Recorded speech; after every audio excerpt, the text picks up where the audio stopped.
Right, good morning and welcome back to the channel. Apparently I'm absolutely correct in warming my bike up before I set off. Thank you for telling me that.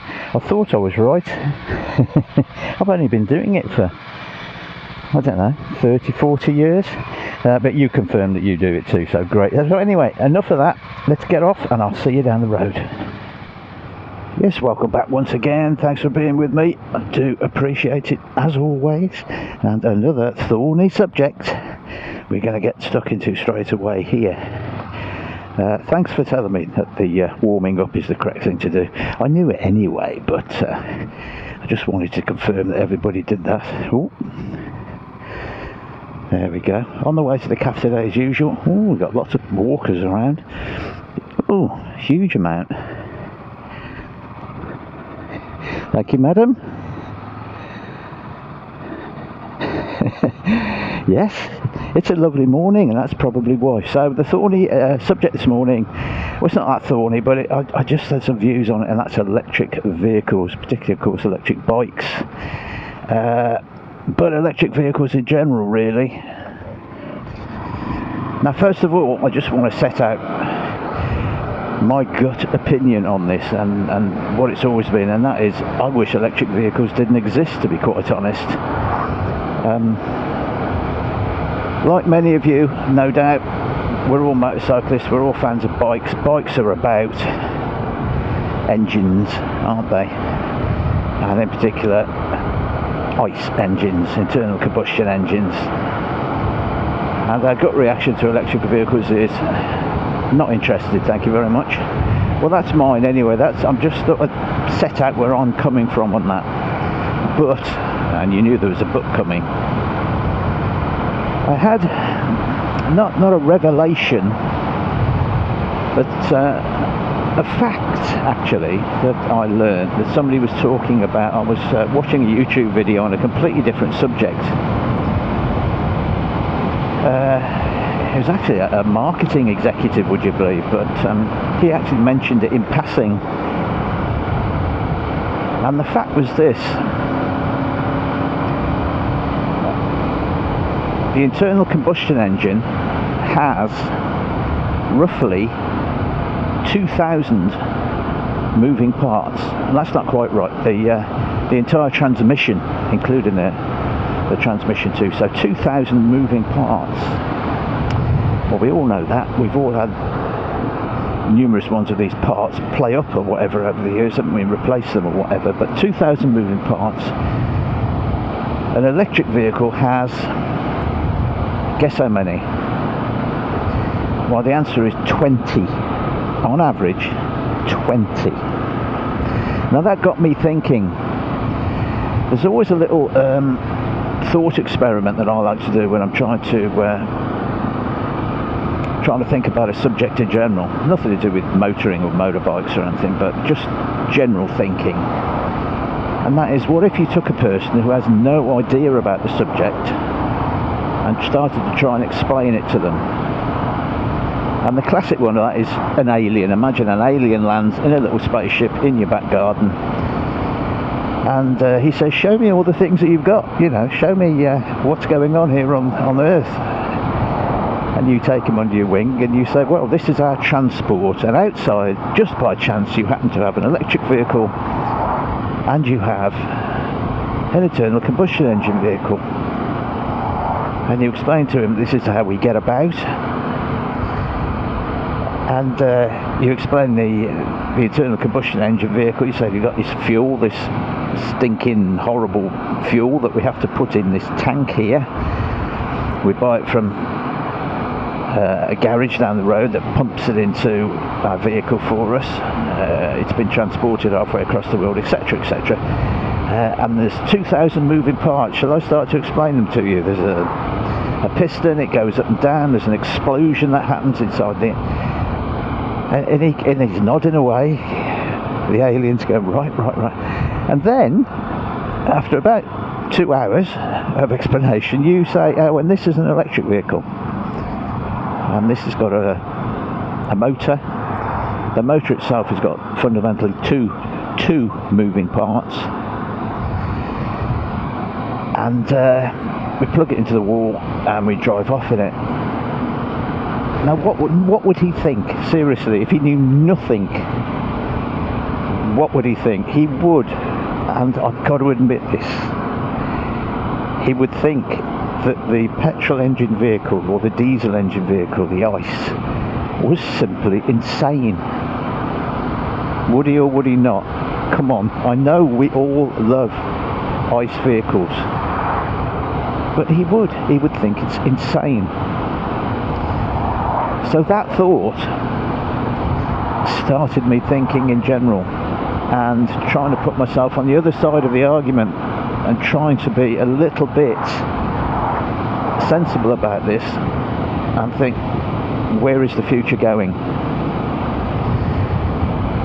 And depressingly, as depressing as it is, I have to say that I'm beginning to think that electric vehicles are in fact inevitable. And I am the person who argues that they're rubbish, and argues that at the moment they're worse for the environment than fuel vehicles, which I think currently they are.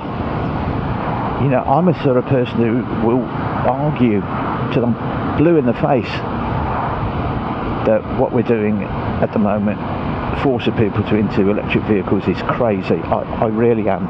I'm with you. But let's look at this logically. Let's look at a few facts. Apparently the new Tesla batteries, because we always go on about the batteries only last so long, and then we have to throw them away. What a waste. What a ridiculous waste. Apparently, and these are just figures that I've researched over the past day or so, the new Tesla batteries lose 1% of their charging capacity every 18,000 miles. Now what that means, even with maths at my level, is that in 180,000 miles you've only lost 10% of your battery capacity. Those are the latest batteries that we have currently now. Obviously that's only going to improve. Well, has anybody here scrapped a vehicle, an entire ICE vehicle, prior to 180,000 miles? I think we've all done that. We all know that sometimes that's as long as they last. That's just one thing I'm throwing out there. Battery capacity is ever increasing. Now on the positive side for electric vehicles as well, there's the power and the torque.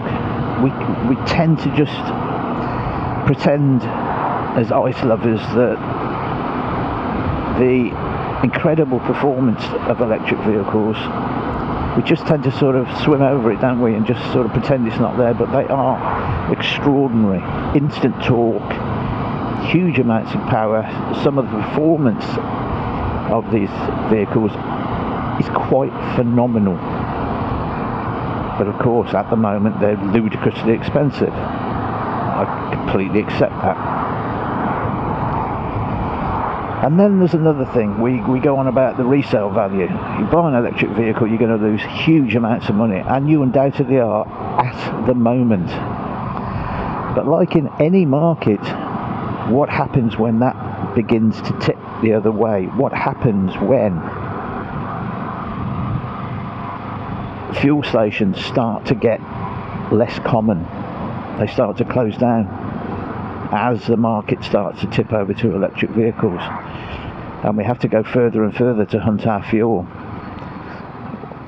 What's going to happen to the values of ICE vehicles? In fact, is that a factor already? Because I'll be honest with you, I'm, as you know, looking for another bike to go alongside the CL. Is the looming electric vehicle already beginning to influence my buying decisions? Despite the fact that electric motorcycles are, compared to cars, are almost non-existent, I think it's already in the corner of my mind. Am I crazy to be spending a lot of money on a vehicle whose fundamental technology is on the wane, is beginning to become a thing of the past. Is that affecting me? It's not going to change. It's not going to make me go out and buy an electric motorcycle, that's for certain, because the options just aren't there. And a lot of manufacturers, well, Harley Davidson with the Livewire, for instance, I think they've been stung. I think it's been a sales disaster for them, I imagine. Anyway, I'm guessing it a little bit here, but I think it has. I've never seen one. They're hugely expensive. I know Harley dealers can't sell them for love nor money. I can't see that was anything but a financial disaster for the company. I haven't looked into that, but I'm guessing a bit there. But as things go down the road, is it actually inevitable, the electric revolution? Now, as I said, I don't want it. They do nothing for me. They leave me cold. But am I, as a person, arguing for keeping ICE vehicles?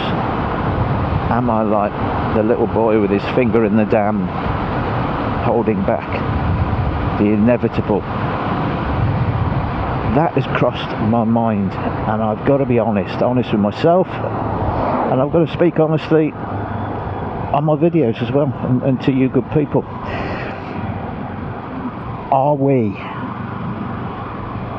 we starting to look a little bit like dinosaurs? Like the people who looked at the first cars as they came on the road, the people who had horsepower, horses, and saying those dirty, smelly things will never take off. Are we those people? I'm beginning to feel a little bit in the corner of my mind. Please convince me otherwise. Tell me why I'm wrong. Tell me why ICE vehicles, with their 2,000 moving parts, tell me why they are still a viable future option. I'm sure some of you would have some very good arguments on that front, but my little thought experiment with the Alien just never usually lets me down if I think about a problem and think about what would somebody who has no preconceived notions on the issue, what would they think? If you could try and empty your mind of any preconceived notions, what would they think? And I'm afraid, when I look at that argument, it's not looking good for ICE vehicles. So there we go. I know currently I wouldn't have an electric bike, not a cat and owl chance. I'm not interested. And to be honest, I wouldn't have an electric car either. They're not for me. They're I know the batteries, they are problematic. They do die currently. I couldn't possibly afford one. Not one of the not a newish one anyway. Just ridiculously expensive. My daughter's just bought, or recently had anyway, a brand new electric vehicle, and it is phenomenal, absolutely phenomenal. It's one of the top VW ones. Had it through work, but it's 45 grand, 45,000 quid for what fundamentally is a VW Golf sized vehicle. I mean, it's just ridiculous. But there we go. We're at the cafe already. Can't believe it. What do you think about electric vehicles? Are we being dinosaurs in fighting against them? Or has the internal combustion engine still got a future? I hope it has. I really do. Right, I'm going to park up here next to this rather lovely Africa Twin. Very nice. That's all from me. Put your ideas and your thoughts in the comments. I'll be really seriously interested to read them all. Where do we go from here? I just don't know. That's all from me. Thanks ever so much for listening, and I will see you in the next one. Bye for now.